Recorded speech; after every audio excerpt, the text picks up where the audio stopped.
Yo, what's up everybody? Jumping here. Today I wanted to show you guys all of the best builds right now in Destiny 2 with the Curse of Osiris DLC. A lot has changed since the DLC came out, and I'm going to be talking about a bunch of different builds that you could pretty much use and have a lot of fun with. Now this is not in any particular order. I'm not saying one build is better than the other, but a lot of this is actually going to be kind of an update to previous build videos I did. A lot of people wanted me to update some of these builds because things have changed, and I guess I can do that here. And also just give you guys a bunch of builds that you can try out if you want to have some fun with Destiny 2, because it can be pretty dry, let me tell you. I mean, I know that from experience, but if you haven't played with some of these builds, you should actually try them out and you can maybe have some fun with them.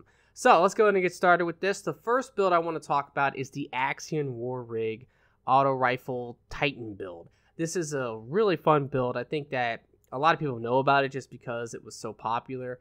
Auto rifles are great, they've always been great, but ever since we've gotten the Masterworks, now they're even better. Just because when you're killing two enemies with a Masterwork, you get an orb, so it's really easy to get a lot of orbs if you're using auto rifles with the Axion War Rig. You barely ever have to reload, and that is awesome. So this is a really deadly combination, Masterwork weapons with the Axion War Rig. It works really great. Of course, if you're going to use this build, I recommend using two auto rifles. The origin story is great, and the positive outlook, which is a new weapon, is also really amazing. So these would be the guns I would recommend. And of course, you always want to use a cluster bomb rocket launcher, especially with a Titan because of the rally barricade. That is amazing.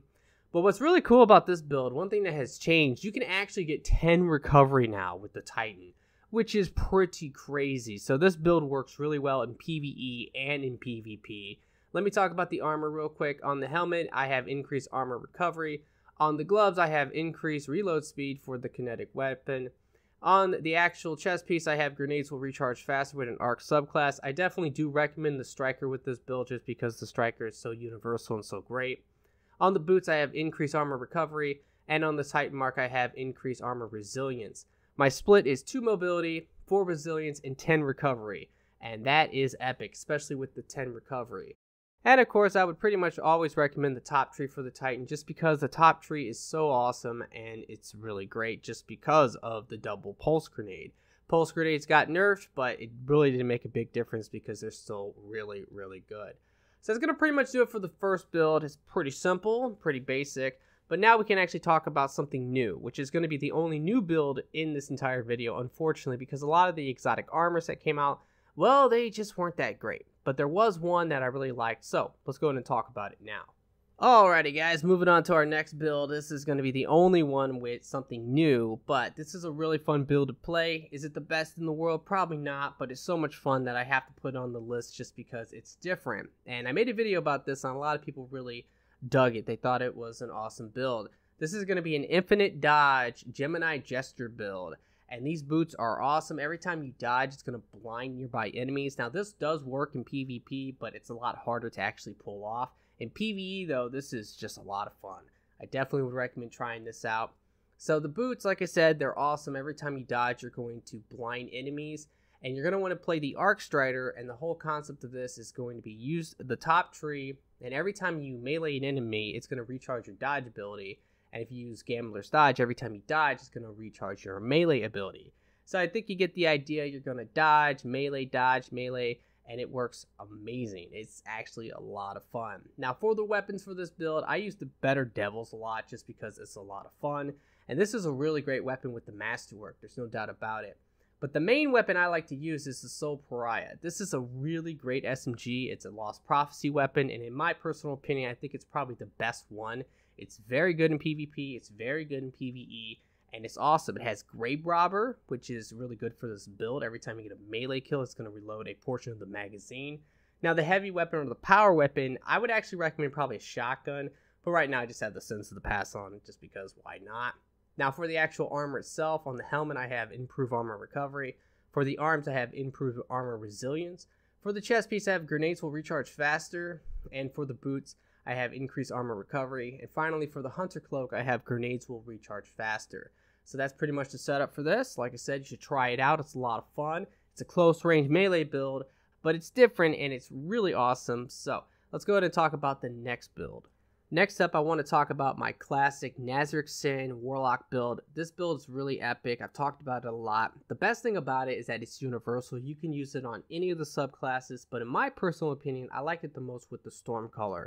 But since it came out with the Masterworks, it's really crazy. With the Stormcaller, if you're playing this build right, you can actually get your super back in like 40 seconds. I'm not lying about that. It's crazy. Now, the main thing about the Stormcaller is the bottom tree melee ability, which is Rising Storm. Every time you punch an enemy, you're going to get a portion of your grenade energy back, your melee energy, but the big one is that you're going to get a nice portion of your super back. And with this build, you're going to be able to get your melee to come back so fast. It's really crazy. And that is because of the Nazarick Sin. What this helmet does is that when you get a void damage killed, it's going to increase your ability recharge rate. And when it says void damage, it actually means void ability kills or void weapon kills. So you definitely want to use a really good void weapon like a Uriel Skift or a Positive Outlook. And if you have it masterwork and you're getting multi-kills, you're going to make orbs, which is also going to help recharge your super even faster. So I definitely would recommend this as your main weapon. And I would also recommend the Telesto a lot. This is a really fun gun to use, and I'm really glad they brought it back. Another great void weapon is the County. This is amazing in PvP, but it also works well in PvE. But in PvE, generally, I do use the Telesto. But this build is just epic. You can get your super back so quick, and the Stormcaller super is just awesome super. It's such a great super overall, especially in PvE. Now, on the helmet, I have Arc Melee will recharge faster. On the glove, I have Melee will recharge faster. On the chest piece, I have Grenades will recharge faster. And on the boots, I have Grenades will recharge faster. And this is new, but on the Warlock Bond, I have Arc Melees will recharge faster. As you can see, this build is all about getting that melee back and punching as many enemies as you can to try to get your super back really quickly. And with the Masterwork, if you're making orbs, you can get it back in like 40 seconds. It's absolutely crazy. So this is something you really have to try out if you haven't tried it already. It's amazing. And if you want to try out the Voidwalker with this or the Dawnblade, you can pretty much just kind of swap around the mods a little bit and use the Nazarick Sin, and it works amazing on those builds as well. So I definitely would recommend trying this out if you haven't already. Next up, I have to talk about the Hollow Fireheart Sunbreaker class. This is actually such a great build just because of this exotic. I love it. It greatly improves the recharge rate of your solar abilities when you have your supercharged, and it's actually a really nice buff. There's no doubt about it. Now, for the actual tree itself, I really do recommend the top tree more, but the bottom tree is also really good. You can actually get your grenade to come back in like 12 seconds if you are using Sun Warrior, but it's kind of boring because you have to stand still in a sunspot, and who really wants to do that? The top tree, though, has a lot going for it. First off, Temperamental is great. It's really nice to give yourself and your allies reload speed and movement speed bonus. Also, when you hit something with your Hammer of Soul, they're going to explode. And the actual super itself is just so powerful when you have this particular perk. And I mean, it works really great on any big enemy, boss level enemies. They did buff all the super damage versus bosses, and this just works amazing. There's no doubt about it. But what I really want to talk about here is Melting Point, which in this game they call it Hammer Strike, but come on, it's Melting Point. This is just great. With the Hollow Fireheart, you can get this to come back so fast. You don't even need to like buff it at all. It's just going to come back really quick. And anytime you come across a big enemy, you can go ahead and Hammer Strike them and just do crazy amounts of damage. I would probably recommend using a shotgun with this build because you have to get in close to do this. But this is a crazy, crazy debuff. It's much better than the Tether for sure on a single target. Obviously, the Tether is better versus a large group of enemies. But against like a boss, this is by far a lot better. Now, the grenade, I really love the Thermite grenade, but I also really like the Incendiary grenade a lot too. They did buff this, and it seems to do a crazy amount of damage now. But let me go ahead and talk about the armor and what I have on it. For the helmet, I have Improved Armor Recovery. For the gloves, I have Improved Armor Resilience. For the chest piece, I have Increased Reload Speed with a kinetic weapon. For the boots, I have Increased Grenade Recharge Speed. And for the Titan Mark, I have Increased Grenade Recharge Speed. And that is new. That is something you can put on your Titan Mark now. Now, the main thing about this build, I want you guys to try out. If you have some friends and they like to play the Hunter, have them use the Celestial Nighthawk and have 2 Hunters with that. Play some strikes, and then when you get to the boss, go ahead and melting point the boss, and then have your friends use the Celestial Nighthawk on that boss. And maybe throw out a rally barricade before, so they can also use their rockets with the rally barricade. You will kill the boss in seconds. It's really ridiculous if you combine 2 hunters with Celestial Nighthawk and also have this Sunbreaker with the melting point or the hammer strike debuff the boss first. You have to try it. It's crazy and it's a lot of fun. Next up, I have to talk about the Orpheus Rig NIGHTSTALKER build. This is definitely one of the best builds in the game. There's no doubt about it. The only real downside to this build, in my opinion, which definitely affects me, I don't know about you guys, but it's freaking ugly. I hate these boots. I think they are so ugly. Even with the ornament, they're freaking ugly. But that's pretty much the only downside. Everything else is great. It's definitely one of the best builds in the game, and it's definitely my go-to hunter build if I want to do most activities. Now, I also want to bring up the Graviton Fort Fit, which is a new helmet, although it was in Destiny 1. But it is actually a really great helmet. There's a lot of different activities that this is really useful for. I definitely would say that in PvP, this is probably my go-to helmet now for PvP with the NIGHTSTALKER. So I wanted to bring that up because I'm sure people are going to say, what about the Graviton Fort Fit in the comments? I like it a lot. I think it's great. But the Orpheus Rig is just like so much better for almost every activity in PvE. There's just no doubt about it. Now in PvP, Graviton Fort Fit is probably better. Alright, so let's go ahead and talk about the tree. I like the top tree a lot more than the bottom tree for this build. I normally do like to use the Vortex Grenade, although every single one of these grenades are really good. The Spike Grenade, I think, is probably the best one for PvP, though. For the dodge, I like the Marksman's Dodge a lot, just because I always use the Rocket Launcher. And I really do like the Better Devils for this build. I also really like the Positive Outlook. And of course, I use the Sins of the Past for the Rocket Launcher. Now for the helmet, I have increased armor recovery for the helmet. For the gloves, I have grenades will recharge faster. For the chest piece, I have improved reload speed for kinetic weapon. For the boots, I have increased armor recovery. And for the hunter's cloak, I have class ability recharge rate, which is really good on this build because every time you dodge, it's going to give you invisibility, which is awesome. So that's going to pretty much do it for that build. It's really simple and short just because I think everybody knows about it. I have to bring it up here though because it still is one of the best builds in the entire game. And some things have changed, at least when it comes to the mods, because now you can get more recovery, which is great. But I really do think these boots are freaking ugly and they are disgusting. I just can't stand looking at them. So let's move on to the next build. Next up, I have to talk about the Voidwalker Devourer build. This is such a great build. You'll never die. You'll get your grenades to come back really quick. And with something new that I want to talk about, you'll get your super back a lot faster too. Now, the first thing that I use for this build, and I would recommend everybody do so, is the Winter's Guile. These gloves are amazing. Every time you melee an enemy, it's going to increase your damage with your melee. And once you get 5 stacks of that, you can just take out huge enemies with 1 melee. Is really crazy. And because you have Devour, you'll pretty much never die. Obviously, you have to use the bottom tree for the Voidwalker, and all the perks are really great.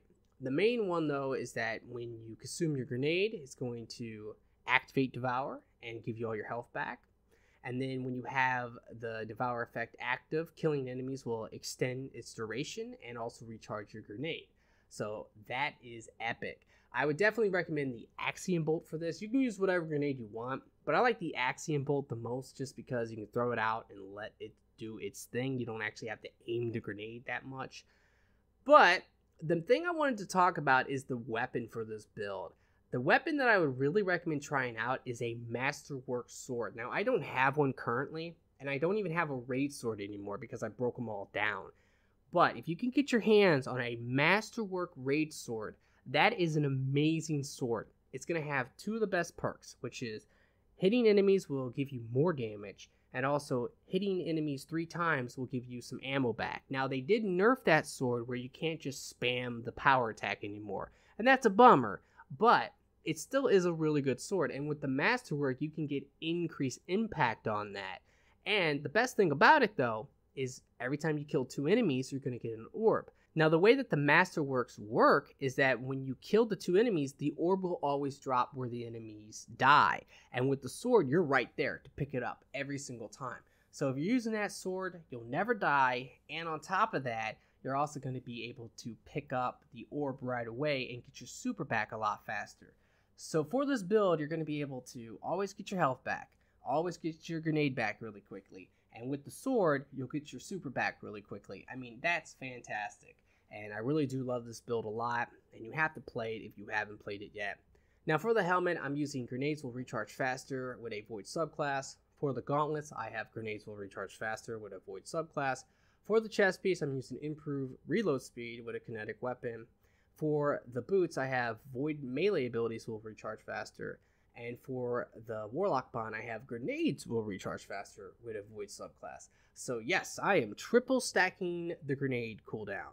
But that's really important with this build because you want to get that grenade back as soon as you can so that you can either consume it or you can just keep throwing it once you have your devour going. I mean, that is really important. But definitely try this build out. Try out the Winter's Guiles with it. It works awesome. But also get that Masterwork Raid Sword if you can, because that is a really nice element to this build. There's no doubt about it. And finally, I'm going to be showing you guys my favorite build in the entire game, which is my Unlimited Grenade and Melee Striker Titan build. This is definitely my favorite build. I mean, look at this. This is crazy. I have 75,419 kills with this build. That's ridiculous. But that's just how much I love this build. I play it all the time.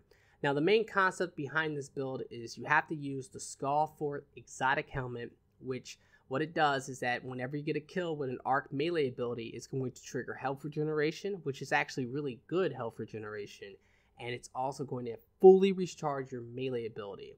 Now, you have to use the top tree with the striker, which is the best tree. And you're going to be using shoulder charge a lot. Whenever you shoulder charge into a group of enemies, it's going to cause an arc explosion. And that's going to hit pretty much all those enemies in that group. And you combine that with Aftershocks, which is just simply damaging enemies with the shoulder charge. It's going to give you some of your grenade energy back. So if you shoulder charge into a group of a lot of enemies, you're going to pretty much fully recharge your grenade. And if you kill one of those enemies, you're going to fully recharge your melee ability. So it's absolutely ridiculous. Also, with this top tree, you get 2 grenades. And the pulse grenade is still really overpowered. It is such a great grenade. And of course, the rally barricade with the rocket launcher is fantastic. And I really do like using the origin story and the positive outlook with this build. But yeah, I mean, it's freaking epic. This is, to this day, my favorite build. It's just so much fun to play. Now, one thing that has changed about this is the mod. So let's go ahead and talk about that. This is going to be an updated version of it. For the helmet, I have increased armor recovery. For the gloves, I have class ability will recharge faster. For the chest piece, I have improved reload speed for kinetic weapon. For the boots, I have increased armor recovery. And for the Titan mark, I have increased armor resilience. My split is 2 mobility, 4 resilience, and 9 recovery. Now, one of the things I've changed about this build is you do not need any grenade cooldown at all. You just don't need it. Why? Because you're going to shoulder charge into enemies and get all your grenade energy back. So that's something I've changed. And also, now it has 9 recovery on it, which is really good. And yeah, I mean, that's pretty much it, guys. So I wanted to show all of you guys my personal favorite builds to play in Destiny 2. And it's something that you guys can try out and try to have some fun with the game. Because yes, the game can be dry and boring at times. But really, just got to figure out something fun for you to go and do. And if you play around with a different build, that helps a lot. Trust me on that. Anyway, I really do hope that you have enjoyed this video. If you have, will you please like it for me? Be sure to subscribe for future videos. And I really do hope that everyone has a very nice day and peace out.